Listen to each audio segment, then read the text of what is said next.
Hello again. Tonight unfolds a story of betrayal sharp enough to redraw a life, and of refuge found in the last place anyone would expect. Sometimes heartbreak doesn't destroy you, it reroutes you to the one person who finally understands how to hold what's left. I knew before they saw me. The laughter drifting from my bedroom gave it away. It was Celia's, unmistakable, and then I saw it, that flash of green at her throat. My mother's ring, for a moment that didn't feel real. I stood frozen in the doorway, keys clenched in my hand, rainwater slipping from my coat onto the pristine white tile June used to fuss over. The apartment smelled like truffle pasta and that bergamot candle she saved for special evenings. 2 wine glasses sat on the island, my best crystal, the ones my mother sent me before she died. One stained with coral lipstick, the other half empty, careless in that familiar way that could only be Celia. From the bedroom, the sheets shifted. Then June made that soft, intimate sound she only ever made when she believed she was loved. It wasn't the bed that broke something in me. It was the ring. A square emerald wrapped in delicate diamonds, old enough to feel like it carried memory inside it. I had kept it tucked away because wearing it felt like reopening a wound. My mother's hand in mine, her voice, her presence lingering in something so small and fragile. Just days ago, June had taken it gently, pressing a kiss to my temple, promising to have it cleaned for our anniversary. She said I shouldn't hide beautiful things. Now it hung against my sister's skin, rising and falling with her breath, while June's lips traced her wrist like none of it meant anything. Whatever broke inside me didn't shatter cleanly. It tore, jagged, burning, humiliating. June saw me first. The shift in her face was instant, pleasure draining into fear. Celia turned slower, composed, as though this were her space and I had interrupted something inconvenient. Mara, June said. Just my name, no apology. Nothing useful. Celia's fingers brushed the ring, almost absently. You came home early. A laugh slipped out of me. Thin, wrong, metallic. June scrambled to cover herself with the sheet, wearing my shirt like it still belonged to her. It smelled like me. There was still a trace of my lipstick on her skin from the day before. She hadn't even bothered to erase me before replacing me. Please, she said, her voice shaking. It's not what you think. I looked at my sister. Then this should be interesting. Celia moved with that same practiced ease she'd always had. Perfect posture, perfect timing, always just a step ahead. Even now, half-dressed in my room, she carried herself like she owned the moment. Don't make this childish, she said quietly. We need to talk. Some words seal wounds, others pour acid into them. That one burned. I set my keys down carefully because I knew if I didn't, I might throw them hard enough to break something expensive. How long? They looked at each other. That was answer enough, but I wanted precision. I wanted the exact shape of the betrayal. How long? A few weeks, June said. Since winter, Celia added. The room went still. June tried to speak again, something about telling me, but the calm in my voice came out colder than anger. Before or after you borrowed my ring to decorate the betrayal? Celia flinched. June looked like she might fall apart. I was going to give it back, she said, as if the damage was something that could be returned like a misplaced object. I stepped into the hallway before I lost control completely. June followed, barefoot, desperate, still wrapped in pieces of me. Please, just listen. Don't wear my clothes while you beg. That landed. Shame flickered across her face. Behind her, Celia appeared, calmly fastening her blouse as though none of this required urgency. It wasn't supposed to happen like this, June whispered. Another hollow laugh escaped me. June cried then. Once, that would undone me. I knew her tears too well, the patterns, the intentions behind them. But grief, fresh and brutal, has a way of stripping illusion bare. I saw everything clearly. Celia crossed her arms, impatient. You're making this worse than it needs to be. And there it was, the truth in its simplest form. June felt guilty. Celia felt inconvenienced. One wanted forgiveness, the other wanted efficiency. Neither of them believed I would be the one to leave first. The realization settled into me with a strange, quiet finality. Love didn't disappear. It just lost its innocence all at once. I opened the door. Mara, take what's yours and be gone by midnight, I said. Anything left after that goes in the trash. I didn't look back. The elevator ride blurred into mirrors and silence. My reflection barely recognizable. Wet hair clinging to my face. Hands shaking hard enough to drop my phone. Missed calls filled the screen. Messages forming and disappearing. I ignored them all. Instead, I called the one person who had seen me at my worst and never tried to soften it. Only steadied me through it. She answered immediately. I need you, I said, my voice cracking. Her tone shifted instantly. grounded, certain. Where are you? In the lobby. Stay there. Don't go anywhere unless it's me. Or someone who looks like she could ruin your life professionally. Even through everything, the edge of a smile found me. There was only one person she meant. And right then, she was the last person I wanted to face. Poppy's bar sat by the river, where the city dropped its mask after dark. Brick walls, warm light, quiet strength in every corner. Women who carried heartbreak like it was part of their silhouette. The moment I stepped inside, she took one look at me and locked the door without asking a single question. Poppy Reyes carried herself like a blade disguised as charm. Cheekbones sharp, humor sharper, and a loyalty that didn't just exist, it acted. Within minutes, she had stripped the storm off me with a clean towel, set a glass of whiskey in front of me. I had no intention of touching, confiscated my phone before I could make anything worse, and pushed me into the back booth, where the cracked leather felt like it understood damage. "All right," she said, sliding across from me, voice steady with a hint of menace. "Tell me who needs to disappear and whether I should bring bleach." I tried to answer, but my throat failed me, producing something broken and useless. Her expression softened instantly. "Oh," she murmured, quieter now. "June," I managed, barely forming the name. "And Celia." She blinked once, then again, slower this time, like reality needed a second pass. "Your sister," she said carefully. I nodded. "Your actual, biological sister." Another nod. She flattened her hands against the table, jaw tightening. "I need a word stronger than disgusting. Something legal. Something with sentencing guidelines." A laugh broke out of me, tangled with tears, messy and involuntary. She moved without hesitation, sliding into the booth beside me, pressing napkins into my hand while I ruined them. "The ring," I said into the paper, my voice muffled and shaking. "What ring?" "My mother's June said she was getting it cleaned." My breath hitched. It was on Celia. Poppy went still in a way that felt heavier than anger. That single, quiet pause carried understanding. The betrayal wasn't just physical. It was layered, personal, deliberate. She rubbed slow circles against my back as I unraveled the rest. The look on June's face, Celia's tone, the obscene familiarity of my own shirt draped over June's body, while she stood there crying like I was the one complicating things. By the end, the whiskey sat untouched, its warmth long gone. Poppy picked up my phone, squinting at the screen. "June has texted 14 times, Celia 6, your aunt twice." She paused, eyebrow lifting slightly, and Helena Vale once. Cold slid down my spine. "Read it." She did, her voice shifting to something clipped and precise. "Miss Rowan, I'm aware there has been an incident. Do not respond to anyone tonight. Do not sign anything. Send me your location if you require a car." I shut my eyes. Poppy let out a low whistle. She could turn a grocery list into a legal directive. She probably could. A beat passed. "Do you need the car? No. Do you need her?" I opened my eyes, managing a glare through the blur. "I need 12 years of therapy and an alibi." "That's not what I asked." I exhaled slowly. "She's thinking about the gala. If this gets out now, it turns into a spectacle before Saturday." Poppy leaned back, considering. "Fine. But immediate concern, where are you sleeping?" The answer felt obvious and impossible all at once. My apartment was ruined. My family home was worse. Every hotel in the city came with too many familiar eyes. "Here," I said quietly. "If that's okay," she snorted.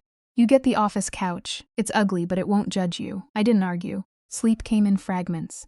I never fully rested, just drifted until morning dropped me back into myself. My phone lit the room from the floor where she'd left it on silent. 32 messages. Voicemails. A calendar alert I hadn't set. 8 a.m. Vale. Helena 9th floor, boardroom mandatory Poppy. Found me sitting there, staring at it like it had personally offended me. She handed me coffee and a croissant wrapped in paper. "Eat." "I can't." "Then hold it dramatically. Either way, you're going." "Am I?" She shrugged. "Ignore your family if you want. Ignore your ex. But ignoring Helena Vale is a different kind of mistake. And honestly, in your current state, that sounds dangerous." I didn't respond, mostly because she wasn't wrong. By 7:45, I was dressed in whatever I could piece together. One of her spare sweaters, yesterday's jeans, my hair pinned back with a clip that wasn't mine. It was enough to look functional. The Rowan Group headquarters rose out of the city like a monument to legacy and control. Stone, glass, and inherited authority. Inside, everything smelled like polished wood and old money. The 9th floor carried a particular kind of silence, the kind that expected obedience. Helena Vale embodied that silence perfectly. Charcoal suit, precise tailoring. Silk the color of bone. Rings on her fingers that looked less like decoration and more like statements. her dark hair pulled back, a streak of silver cutting through it like intention rather than age. When she looked at me, it was brief and complete. Nothing missed. Sit, no greeting, no softness. And strangely, that steadiness felt like relief. I sat. She poured water and placed it in front of me. Not coffee, not alcohol, just water, practical, controlled, necessary. Then she set a velvet box beside it. My breath caught before I could stop it. I retrieved your property this morning, she said. Retrieved. I opened the box. The emerald stared back at me from black velvet. Unchained, cold, still carrying everything it ever had. How? She removed her glasses with measured precision. She resisted for approximately 9 seconds. That shouldn't have comforted me. It did. Did you threaten her? A faint shift touched her expression. I clarified that holding estate jewelry acquired under false pretenses was strategically unwise, particularly given her current professional standing. My pulse hit hard. Her job suspended. Pending investigation. Calm, clean, final. Your sister has removed herself from all related matters. She sat across from me, composed as ever. You will not respond to either of them until you can do so without consequence to yourself. I stared at her. She spoke about emotional collapse like it was a logistical variable. And yet, she had put the ring back in front of me, restored something that had been taken. You suspected, I said quietly. Yesterday I suspected a liability. Today I recognized betrayal. Those are not equivalent. A hollow laugh almost surfaced, but I swallowed it. You make it sound manageable. I make everything sound manageable, she replied evenly. It's useful. That was Helena. No softness for the sake of it. No performance of comfort. Just structure when everything else was falling apart. I don't want strategy, I said. I don't want damage control. I want yesterday morning back. I want to not know any of this. For the first time, something shifted in her expression. Not pity, never that. Something quieter, controlled but present. I know. 2 words, but they landed with weight. Like she had already accounted for the full cost of what I'd lost. I gripped the water glass, grounding myself in something solid. Anything to keep from reaching for something I shouldn't, including her. She didn't interrupt, didn't fill the silence. Just let it settle until my breathing steadied again. As if she understood that sometimes the only thing you can offer someone is space that doesn't collapse under them. She didn't crowd the moment with advice or dress it up as something manageable. No lectures about reason, no softening edges. She simply opened a black folder, withdrew 3 sheets, and placed them face down between us with deliberate calm. Those were the papers Celia had planned to put in front of me that morning. A temporary voting proxy. A donor confidence statement. Approval for last-minute changes to the gala budget. The meaning settled in slowly, like something cold finding its way under my skin. They hadn't just betrayed me, they had scheduled me. Expected me to sit down, sign, perform stability on command, even after everything. The dryness in my throat made it hard to speak. Celia had known I would be here. She had arranged it. We had been raised in the same rooms, under the same traditions, shaped by the same careful expectations. The same mother had kissed our foreheads when we were sick, the same table had held our celebrations. And still she had looked at my unraveling and seen opportunity. It slipped out before I could stop it. The truth, raw and unfiltered. The worst part wasn't what I had walked in on. It was how quickly they shifted from hurting me to managing me. Helena's gaze didn't waver. She told me to keep that realization. It was ugly, but it would protect me. She turned the papers over one by one, methodical, like dealing cards in a game already decided. Celia's handwriting marked the margins, precise, composed, efficient. My name flagged neatly, reduced to a single signature line. One more way to disappear myself for their convenience. The words came out quieter than I expected. I said I hated her. Helena corrected me without hesitation. It wasn't hatred for my sister. It was hatred for what she chose over me. That distinction mattered. It would rot less. Silence settled again, but it felt different this time. Less suffocating, more controlled. Something in me pushed forward, unplanned. Maybe exhaustion stripped away caution. Maybe it was the way lies didn't survive long in that office. I asked if Celia had ever frightened her. Helena considered it, then answered in a way that landed with unsettling precision. Celia, she said, was very good at confusing appetite with intelligence. People rewarded it when it served them. I realized then how much I needed someone else to see it clearly. Not to take my side out of loyalty, but to recognize the machinery behind it. My phone buzzed again. Then again, June.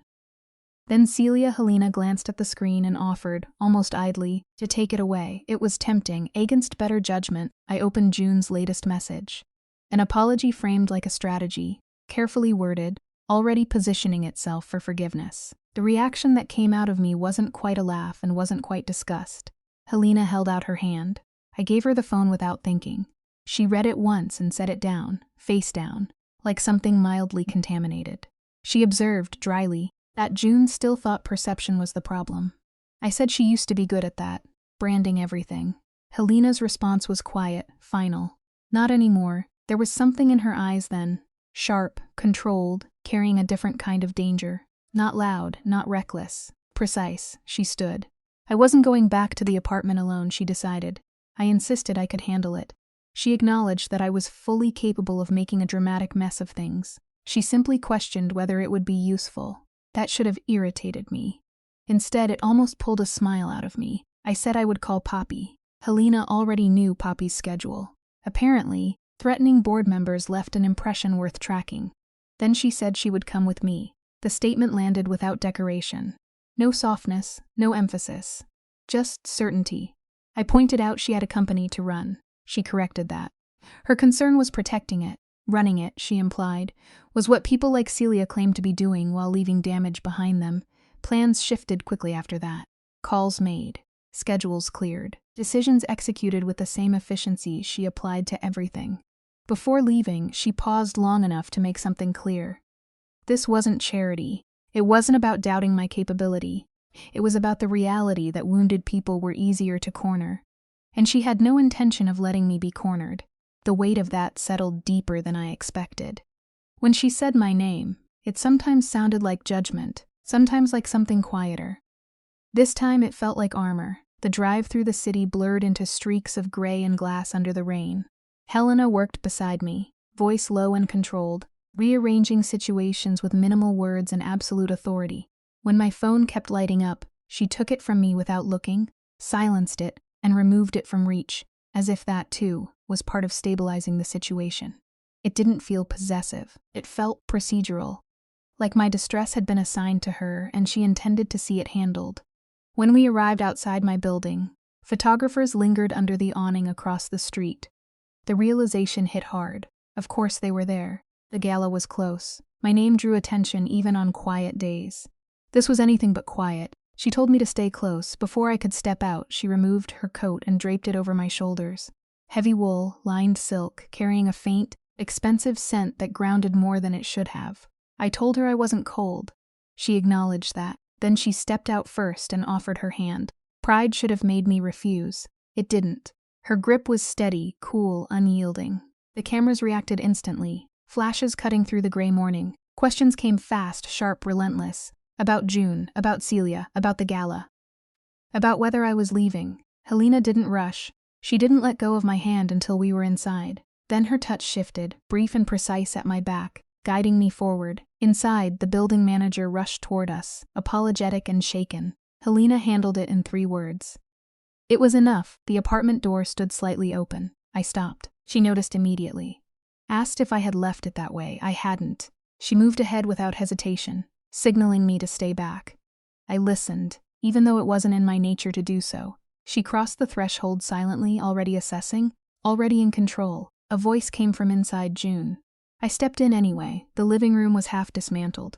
Boxes, frames taken down unevenly, pieces of my life reduced to objects waiting to be moved. June stood in the middle of it, holding one of my mugs, looking exactly the way she knew would reach people. Tired, fragile, beautiful in a way that invited forgiveness. For 4 years, that face had been home. Now it felt like touching heat with a wound that had never healed. Her gaze flicked from me to Helena, and the color drained from her face in a clean, visible sweep. She hadn't expected a witness who knew how to name things. She said something about not knowing I would bring counsel. Helena answered without raising her voice, matching fact to fact. June hadn't expected to be called out for being in a place she no longer had a right to occupy. Midnight had passed. That was the boundary. Time had already closed the door she was trying to reopen. The absurdity of it all almost pulled a laugh out of me. But my hands were shaking too hard to let anything out cleanly. June turned back to me, really seeing me this time, and the composure she'd been holding together began to slip. She asked for a few minutes, as if time could be negotiated back into something usable. The refusal came out of me steady and immediate. She stepped closer anyway, insisting I deserved an explanation. What I deserved, I told her, was something far simpler than explanations, basic dignity. Not finding my sister in my bed, she said she knew. She didn't. She knew the sentence. Not the feeling, the impact of that landed. She flinched, sharp and real. It should have been enough. It wasn't. She tried again, said none of it had been planned, that things had just happened. A quiet sound of contempt came from Helena beside me, barely audible, but it cut through the room like something precise and surgical. June snapped toward her, defensive, telling her not to look at her like that. Helena didn't raise her voice. She didn't need to. She pointed out, cleanly, that events don't simply happen to people who keep choosing them. Silence followed. Not empty silence, heavy, charged, the kind that strips away performance. June's anger shifted then, raw and exposed. It wasn't Helena's authority she feared. It was the way Helena removed the mask from every excuse and left nothing but the truth underneath. My knees weakened, and I steadied myself against the back of a chair. June saw it immediately. Her tone softened, familiar, slipping into something practiced and intimate. She called me by that name she used when she wanted closeness back. It hit like nausea. Helena's response was quiet and absolute. She told her not to use it. The temperature in the room dropped another degree. June looked at her like she'd just heard something she couldn't unhear. She turned back to me, searching, asking if this was what I wanted. Someone else shaping the narrative, turning her into something she didn't recognize. I told her she'd done that on her own. For a second, she looked like she might collapse under it. Then something hardened instead, something sharper, defensive. She said I needed things to be simple.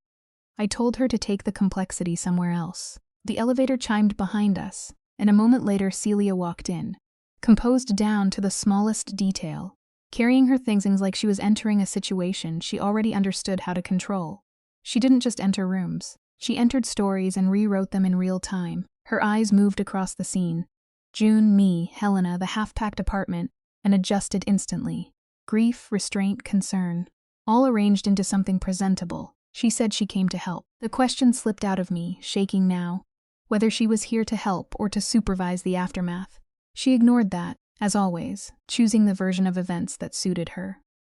Said June shouldn't have to handle this alone. Helena stepped in, calm and precise, making it clear neither of them had been invited. Celia shifted her attention to her then, polite on the surface, edged underneath. She tried to frame it as a private matter. Helena corrected that framing in a single, controlled line. It stopped being private the moment professional roles and personal betrayal collided under something public and funded. Words mattered. That was the difference. Helena used them like instruments. Celia used them like decoration. The silence that followed carried something close to fear.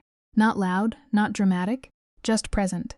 Celia turned back to me, recalibrating again, trying for something softer, something that might still work. She said I probably saw her as monstrous. The laugh that came out of me was quieter this time, less sharp, more tired. She insisted she hadn't intended to hurt me. I told her she had been very efficient about it. She stepped closer, voice smoothing into that older sister tone I knew too well. Controlled, almost gentle, designed to make my reactions seem excessive by comparison. She explained it like something that had evolved slowly, something she believed she could contain until it no longer mattered. The elegance of that cruelty almost impressed me. She had planned not the act, but the timing of its discovery. I said it plainly. She thought she could keep me useful until she didn't need me anymore. June tried to intervene, saying that wasn't fair. I turned on her. She didn't get to use that word anymore. At my back, Helena's hand pressed lightly, steady, grounding, not holding me in place, not claiming anything. Just enough to remind my body it didn't have to collapse. I hated how much I noticed it. Celia noticed it too. Her gaze dropped briefly, then lifted again with a subtle shift. Calculation. Recognition of a new variable.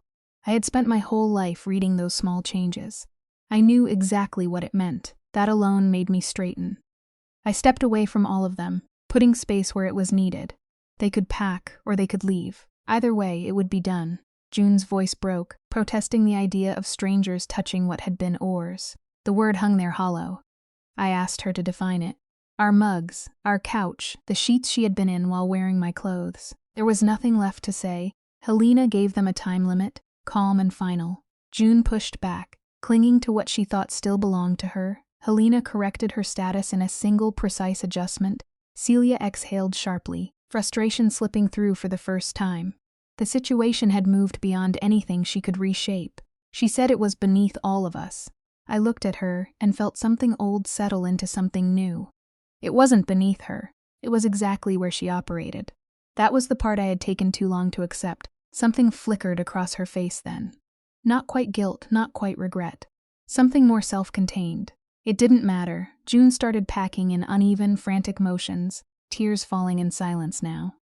Celia followed with colder efficiency, methodical, detached, treating it like the closing of a deal rather than the collapse of trust. I watched her walk into the bedroom and realized something had shifted permanently. It didn't matter what she took anymore, only that she stopped touching what had once belonged to a life she never really respected. Helena turned slightly toward me, asking where I wanted to begin once this was over. The question was so grounded, so practical, that it almost broke the tension in me. I said the kitchen. She nodded, already moving. The next stretch of time blurred into something clinical. Inventory, separation, quiet decisions made without drama. June tried more than once to reach me, to speak, to touch. Each attempt ended before it could land. Helena intercepted them without effort. Celia said very little. That silence carried more weight than any argument. She moved through the space with efficiency, closing things out, documenting, finishing. In the kitchen, Helena cataloged what was mine and what wasn't, her handwriting sharp and controlled. When she found the plates my mother had given me, she wrapped them herself, careful, deliberate, because I couldn't seem to move. She opened the fridge at one point, paused at the sight of everything prepared for a celebration that would never happen, then closed it again. She asked if I wanted it gone. I looked at the ingredients, at the quiet evidence of a life I thought I had, and said yes. It disappeared without ceremony. By the time June dragged her last suitcase to the door, the apartment felt larger, emptier, harsher. Like something had been removed that could never be replaced. She stood there, holding on to the last thread she had. Her voice shook as she said she knew she didn't deserve anything from me, but that she needed me to believe she had loved me. The room went still. There was a time when that would have been enough. Grief had cut me into something sharper. I told her she had loved me, just not enough to choose me when it mattered. June's eyes squeezed shut like the truth had weight. I didn't stop. If it was already tearing through me, I let it go deeper. I asked her about Celia, whether there had been love there too, or if it was something else dressed up as it, something shinier, something that made her feel elevated. Celia reacted first, quick and offended. June made a small, wounded sound that barely held together. Celia tried to shut it down. I didn't let her. My voice dropped instead, quieter, steadier, finally matching the level they had both earned. For a moment, everything stilled. Then June lifted her suitcase and left. No goodbye, no last look. Just absence. Celia stayed behind. The space shifted once June was gone. It narrowed, sharpened. Helena stood a few feet away, the porter waiting near the elevator, but this moment belonged to me and my sister. Celia looked at me differently then. Not polished, not composed. Something older flickered through. Something I hadn't seen since we were children and she'd been caught cheating at cards. Not guilt. Not quite. Exposure. She asked if I thought Helena was protecting me. Her gaze slid briefly toward Helena before returning, something calculated moving behind it. She warned me softly about letting the wrong person get close to my pain. About hands that lingered too long under the guise of care. The words were deliberate, carefully placed, designed to poison something fragile. My body locked up before I could stop it. Helena stepped forward. Celia smiled then, thin and cold, like she'd landed something. Helena answered without raising her voice, every word precise enough to cut through steel. If Celia wanted to discuss her hands, they could do that later, after she explained certain financial irregularities to audit. The phrasing was exact, controlled, devastating. Celia's composure fractured, not loudly, not dramatically, but enough. It wasn't the implication alone. It was the timing. Helena hadn't shielded me. She hadn't interrupted. She had simply waited until Celia moved first, and then removed the illusion that she was still the cleverest person in the room. Celia tried to recover, called it a bluff. Helena didn't shift, didn't blink, invited her to test that assumption. 3 seconds passed between them, long enough to understand everything that wasn't said. Then Celia picked up her bag and walked toward the elevator, posture rigid, dignity intact in appearance only. June was already inside. The doors closed on them both. And just like that, the apartment fell quiet, not peaceful. Just mine again. The silence hit harder than anything else. My knees gave. I hated it. The weakness. The way everything surged at once. The lack of control. The sound that escaped me wasn't composed. Wasn't anything I could pretend away. Helena reached me before I hit the ground. One hand steady at my arm, the other firm at my waist, holding me upright without hesitation. She said she had me. No performance. No expectation attached. Just fact. I pressed my hand against my mouth, fighting the instinct to fall apart completely. I didn't want to break in front of her. Not like that. She guided me to the sofa anyway, crouched in front of me, and handed me a linen handkerchief. Clean, precise, monogrammed like everything else about her. I said I was fine. She didn't argue. Just denied it quietly. That refusal to pretend almost broke me more than comfort would have. Up close, she was more dangerous than distance ever allowed. Details emerged I had never noticed before. A faint scar near her brow, the subtle silver threaded through her dark hair, the restrained scent of something dry and expensive, cedar and something softer beneath it. Everything about her suggested control, discipline, intention, except the way she looked at me then. That was unguarded. I told her I hadn't known. About the invoices. About any of it. She said I kept repeating that because it remained true. A weak laugh slipped out of me. I asked if she was exhausted by me. Her expression shifted, something sharper threading through it. I wasn't an inconvenience, she said. Not something to be managed like a delayed meeting. I looked away first. She moved to the window while I tried to gather myself back together. Outside, the rain softened everything into muted light. Inside, the absence was louder, empty walls, missing frames, the quiet proof of something dismantled. I spoke without planning to. About my mother. About what it had felt like when she died. How quickly everything became efficient. Organized. Managed. Celia had been exceptional at it. Everyone had praised her for it, and maybe they were right. But there had been moments when grief felt like a problem I was expected to solve quickly. Like there was a deadline on how long I was allowed to fall apart. Helena listened without interrupting. Then she said that people in control often mistake speed for strength, especially people like my sister. I asked about her. She said she made very few mistakes like that on purpose. It pulled something close to a laugh out of me. For a brief second, she reached toward me, and my breath caught before I could stop it.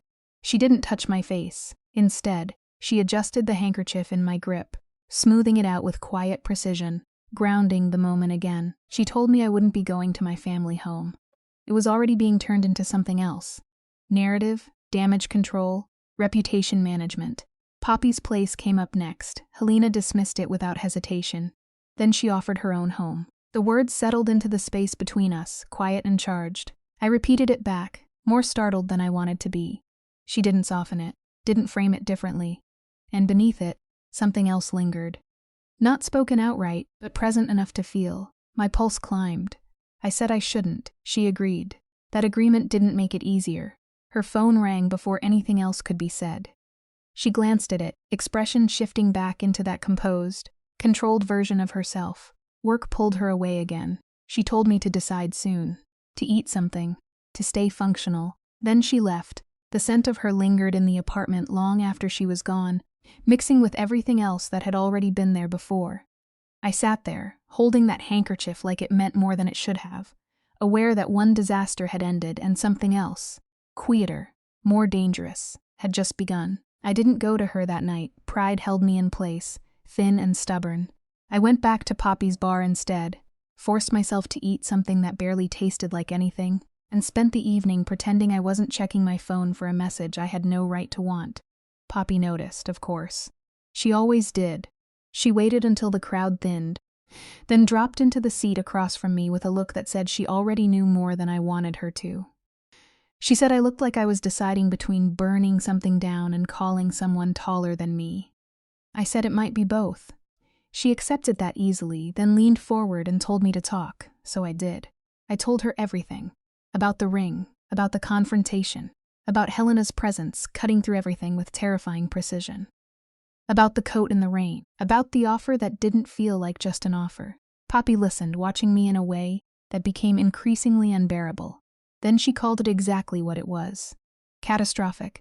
I thanked her for the support. Later, my phone buzzed with a number I didn't recognize. I answered anyway. She said my name like it carried weight. My posture straightened instinctively, even though she couldn't see me.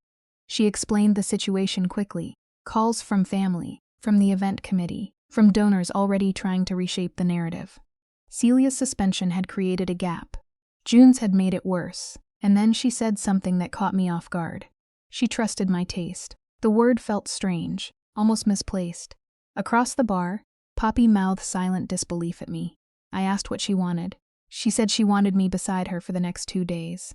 Managing the event, keeping control of what mattered, staying close to reality instead of getting pulled into whatever version my family tried to construct.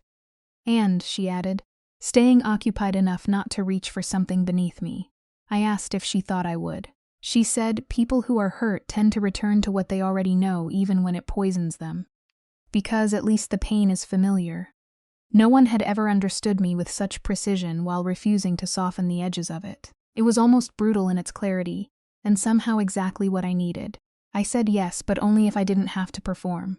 No staged smiles, no carefully curated expressions for cameras pretending nothing had fractured. She accepted without hesitation, as if that condition had already been accounted for.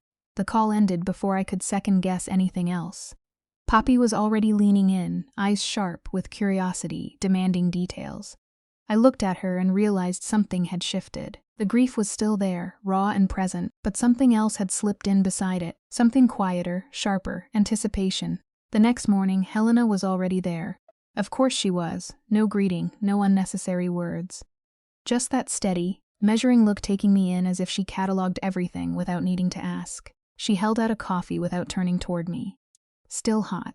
Exactly how I took it. It shouldn't have mattered. It did. We worked for hours, side by side, falling into a rhythm that felt unexpectedly natural. Logistics replaced chaos. Decisions replaced spiraling. The world narrowed into something manageable. I reorganized seating charts to keep volatile donors far enough apart to avoid collisions disguised as conversation. Helena handled everything else. Sponsors, security, board members. With the calm focus of someone dismantling problems before they had the chance to become visible. When someone suggested I stay out of sight because of recent events, Helena cut the idea down in a single, precise sentence.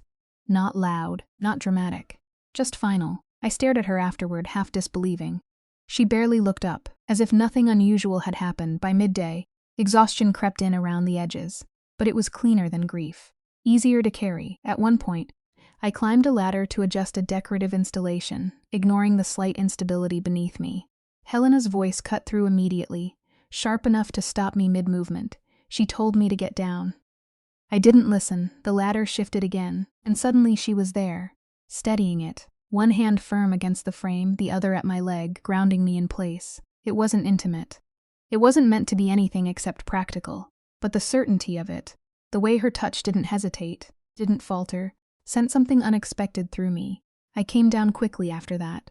For a moment we stood too close, neither of us stepping away immediately. The space between us felt charged, like something unspoken had surfaced and neither of us wanted to name it. Then it passed, or at least we pretended it had.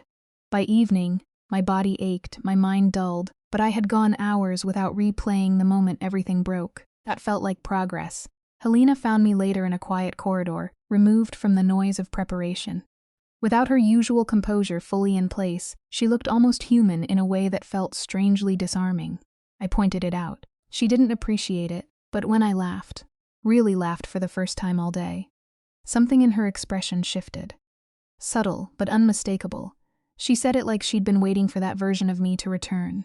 There you are. The words landed deeper than they should have. I leaned back against the wall, suddenly aware of how narrow the space felt, how close everything seemed. I asked why she hadn't asked if I was okay. Her answer came without hesitation, because I wasn't. And because people who asked that question often wanted to feel helpful more than they wanted the truth. It left me quiet for a moment. I told her she had a habit of delivering harsh truths gently. She questioned that. I held her gaze, feeling the weight of it settle between us. The silence that followed wasn't empty. It pressed in, intimate and uncertain.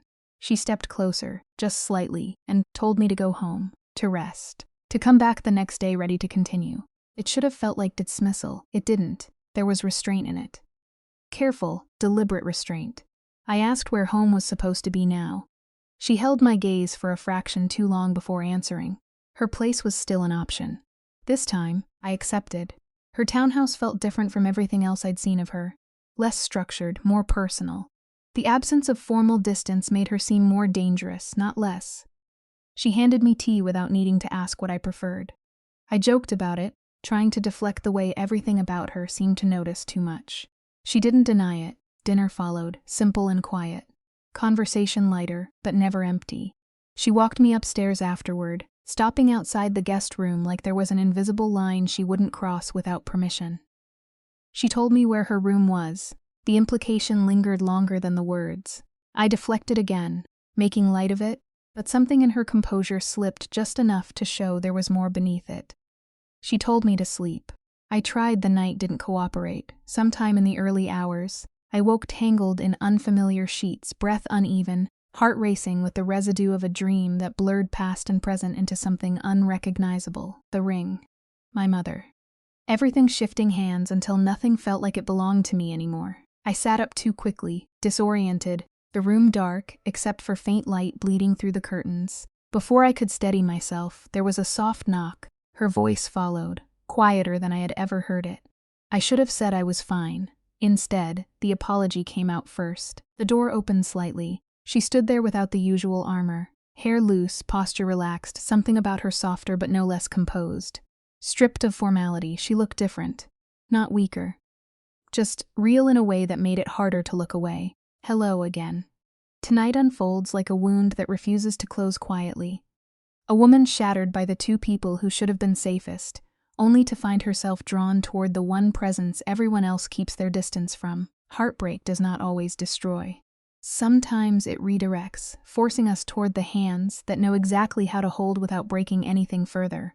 I knew long before they noticed me standing there. The laughter drifting from my bedroom carried Celia's voice, bright and unmistakable, and the glint at her throat caught the light just enough to turn my stomach.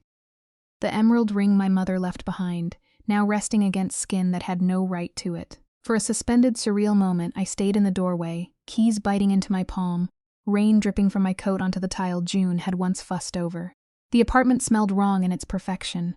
Expensive pasta, bergamot, curated warmth. 2 wine glasses waited on the counter like evidence, one stained with coral lipstick, the other careless in that familiar way that never bothered to pretend gratitude. Beyond the hallway, the bed whispered, and then June made that soft, indulgent sound she reserved for being adored. The betrayal itself was ugly. The ring made it unforgivable. It had lived in velvet for months, because I could not wear it without feeling my mother's absence settle too heavily on my skin.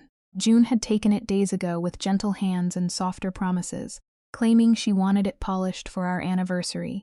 She had kissed my temple like devotion was something she owned. Now it hung on Celia's throat, rising and falling with her breath while June's mouth traced her wrist like a secret she had no intention of hiding. Something inside me didn't shatter cleanly. It tore unevenly, hot and humiliating. June saw me first. Fear replaced pleasure in an instant. Celia followed slower, composed, even half-dressed, as though this were her space and I had wandered in uninvited. My name left June's lips like it might fix something. It didn't. Celia's fingers brushed the ring. Absent-minded or deliberate, it made no difference. I laughed. I hated that I laughed.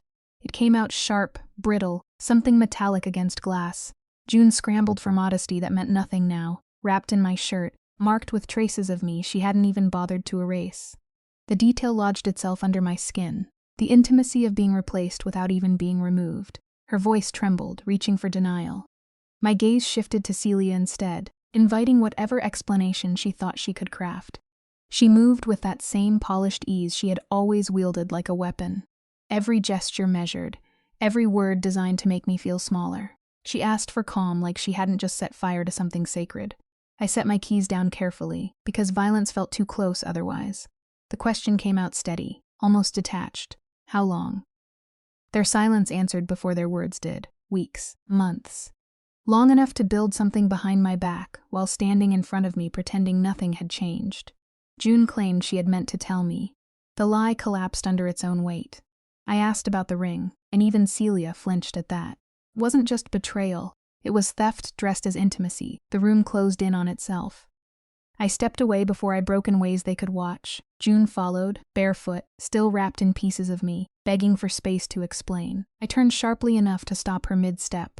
Even her clothes felt like an offense now. Celia lingered behind her, calm, controlled, as if this were an inconvenience rather than devastation. June cried. It used to mean something. Now it looked mechanical. Familiar patterns I had mistaken for vulnerability. Celia called it unnecessary ugliness. That was the moment everything rearranged in my mind. June carried guilt. Celia carried irritation. Neither of them had expected me to leave first. The realization settled like something final.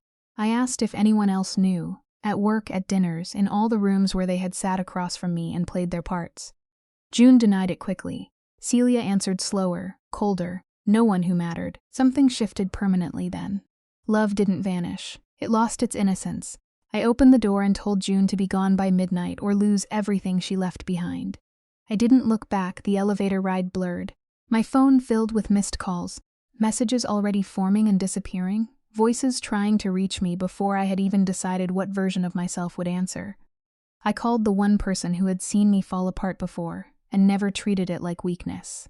Poppy picked up instantly, her voice cutting through the chaos with something solid. She didn't ask for details, she just anchored me. Stay where you are, don't move, I'm coming. Her bar felt like a different world entirely. Warm, dim, unapologetically real. She took one look at me and shut the door behind us, like she was sealing something fragile off from the rest of the city. Within minutes, she had stripped the night down to its essentials. Dry clothes, a quiet corner, my phone out of reach before I could make anything worse. She demanded names with dark humor that barely masked how serious she was. I tried to speak and failed. When I finally managed it, the words sounded foreign even to me. June. Celia. The disbelief on her face sharpened into something harder, something protective and furious all at once. She didn't soften the reaction. She didn't try to make it easier. She let it be exactly as ugly as it was. When I told her about the ring, everything in her went still. That detail landed deeper than the affair itself. The betrayal had layers, and that one cut closest to bone. She listened to everything. The sounds, the expressions, the way the room had felt like it turned against me. By the end, the whiskey in front of me sat untouched, forgotten, then my phone lit up again. Messages stacked on the screen like pressure. June. Celia. Family. And one name that shifted the air entirely. Helena Vale. Poppy read the message out loud, her tone changing as she went. It wasn't comfort, it was control, precise and deliberate. Instructions, not sympathy. Don't respond. Don't sign anything. Send your location if needed. Helena's presence entered the situation without asking permission. I closed my eyes, already feeling the weight of what that meant. Poppy, half impressed and half wary, asked if I needed her help. The answer wasn't simple. What I needed didn't have a quick solution. A place to sleep became the next problem. My apartment was no longer mine. My family home was worse. Privacy didn't exist in places tied to our name. Poppy solved it without ceremony. Her office, a worn sofa that didn't judge. It was enough sleep came shallow and fractured. Morning brought a flood of messages and a new demand waiting on my calendar. Helena, 8 a.m., mandatory. Even in pieces, I knew better than to ignore that.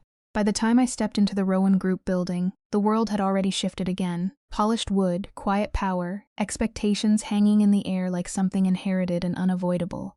Helena stood at the center of it, composed and sharp, every detail of her presence deliberate. When her eyes landed on me, nothing was missed. No sympathy, no softness. Just clarity. She told me to sit, placed water in front of me like she was addressing shock instead of drama, and set a velvet box beside it. My fingers reacted before my mind caught up. Inside, the emerald ring waited, cold and intact, as if it had never left me. She had taken it back, not asked, not negotiated. Taken the simple fact of it landed harder than anything else that morning. In the middle of everything that had been stripped from me, she had restored one thing without hesitation. It didn't fix the damage, but it reminded me that not everything had been lost. The zipper whispered upward, sealing silk against my spine. Her knuckles grazed my skin in passing, light as a thought, and my body answered before I could stop it, as if it had been waiting for that single accidental permission. When she finished, her hand lingered between my shoulders for one suspended second, the air tightening around it. She started to speak, then cut herself off, choosing her restraint the way other people chose compliments. The silence that followed said more than anything careless ever could. A knock fractured the moment.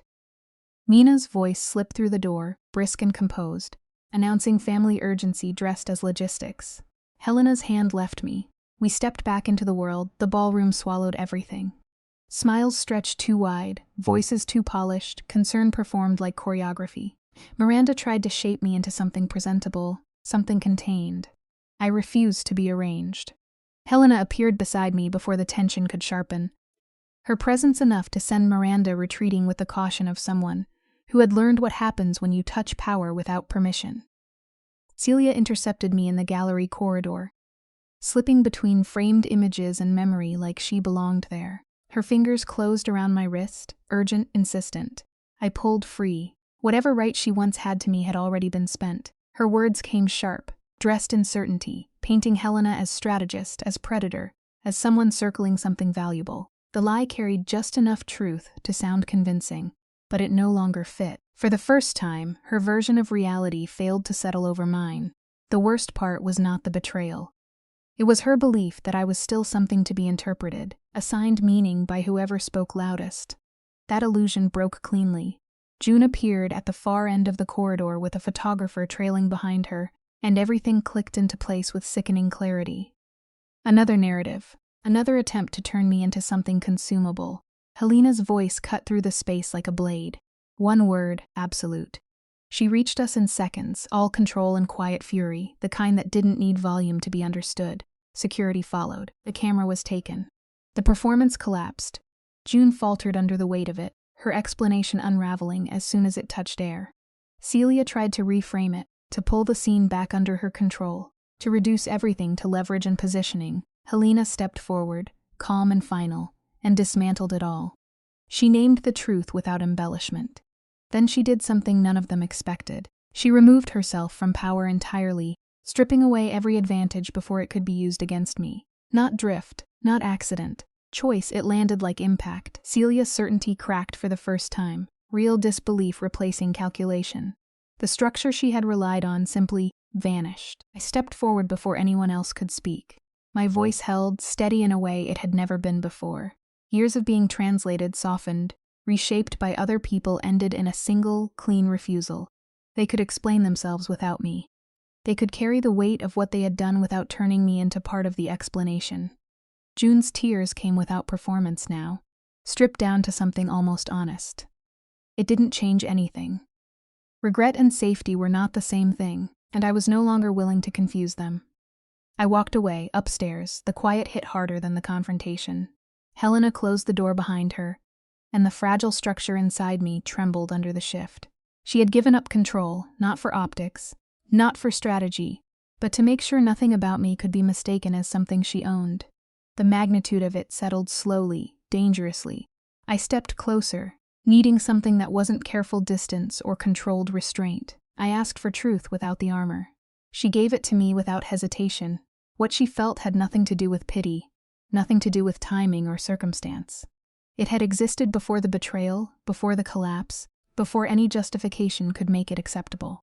It had been there in quiet moments I hadn't recognized, in the way she watched, in the way she held herself back. She wanted me whole. Not broken, not convenient, not softened into something easier to hold. The distance between us disappeared before I could think through the consequences. Her hands found me with certainty, one at my waist, the other at the back of my neck, grounding and deliberate. She paused, searching my face, making sure I was entirely present in the choice I was making. Then she kissed me. It didn't feel like escape. It felt like recognition, like something my body had known long before my mind caught up. Controlled at first, measured, until it wasn't. Until it deepened into something that pulled the ground out from under me and replaced it with something steadier. Heat built fast, but she never rushed it. Every movement carried intention. Every pause mattered. Wanting stayed exactly where it was meant to be, powerful but not consuming. She led but never took. Guided but never claimed. Upstairs, the world narrowed to breath and proximity, and the quiet understanding that nothing about this needed to be proven through excess. We stopped before it could turn into something less than it deserved. Let it remain sharp, unfinished, alive. Later, wrapped in her sheets with the city dim beyond the curtains, I realized the absence of something I had always expected.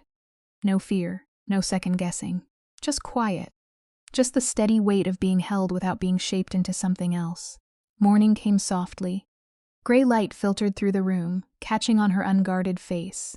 She looked the same and entirely different, stripped of performance, real in a way that made everything else feel distant. What came next was simple in a way that nothing else had been.